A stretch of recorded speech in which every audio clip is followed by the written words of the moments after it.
지난 영상에서는 영국 귀족의 재산에 대해서 알아봤습니다.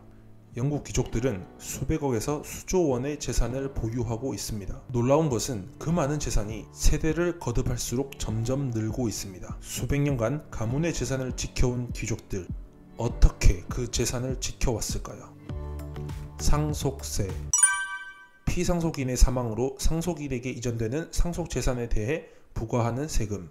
즉 부모님이 돌아가시면 부모님의 재산이 자녀에게 남겨지는데 그때 부과되는 세금을 상속세라고 합니다.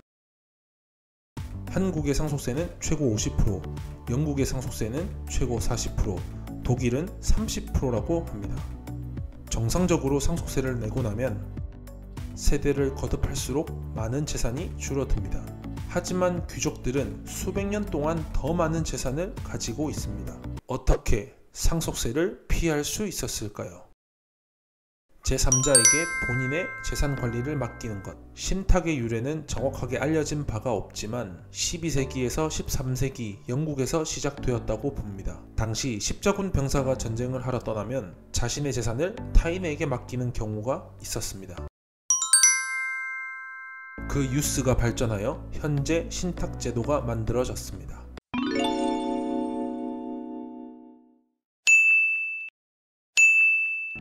말 그대로 믿고 부탁한다는 말입니다. 나의 재산 관리를 제3자에게 맡기고 그 재산에서 나오는 일정 수익을 제3자로부터 다시 받는 것입니다. 영국 귀족들은 부동산 신탁을 이용했습니다.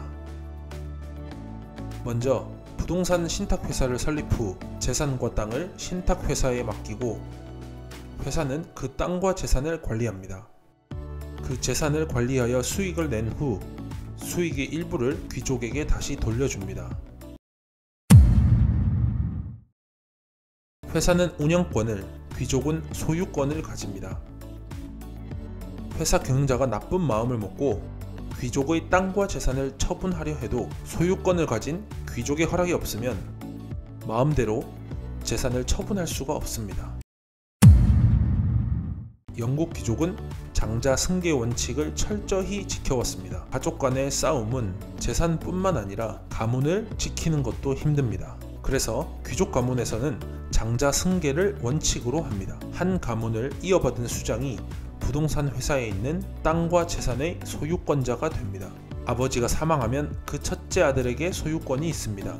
첫째 아들이 사망하면 그 첫째 아들의 큰아들에게 회사에 있는 재산과 부동산의 소유권은 이전됩니다. 귀족들이 부동산 신탁을 이용하는 또 다른 이유는 예측하지 못한 사건으로부터 안전하게 그들의 재산을 지킬 수 있기 때문입니다. 가문의 재산을 받은 아들의 이혼으로 재산 분할을 해야 할 경우 상속된 재산은 회사에 있기 때문에 재산 분할의 대상에서 제외됩니다. 큰 범죄를 저질러 손해배상을 해야 할 경우에도 상속된 재산을 뺏거나 청구할 수 없습니다. 영국 귀족들은 자신의 재산을 지킬 수단으로 부동산을 선택했습니다. 부동산은 지속적인 임대 수익이 발생하고 시간이 지나면 가치가 올라가는 등 다른 사업에 비해 쉽게 망하지 않습니다.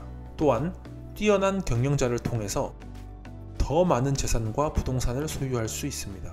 회사의 경영자가 능력이 뛰어나지 않아도 이미 많은 부동산을 소유했기 때문에 쉽게 망하기 힘든 사업 구조입니다. 대부분의 귀족들은 가문의 이름을 딴 부동산 회사를 보유하고 있고 신탁 제도를 통해서 가문의 재산과 부를 안전하게 지킬 수 있었습니다. 영국 귀족이 수백 년간 그들의 재산을 지킬 수 있었던 방법에 대해서 알아봤습니다. 끝까지 시청해 주셔서 감사합니다.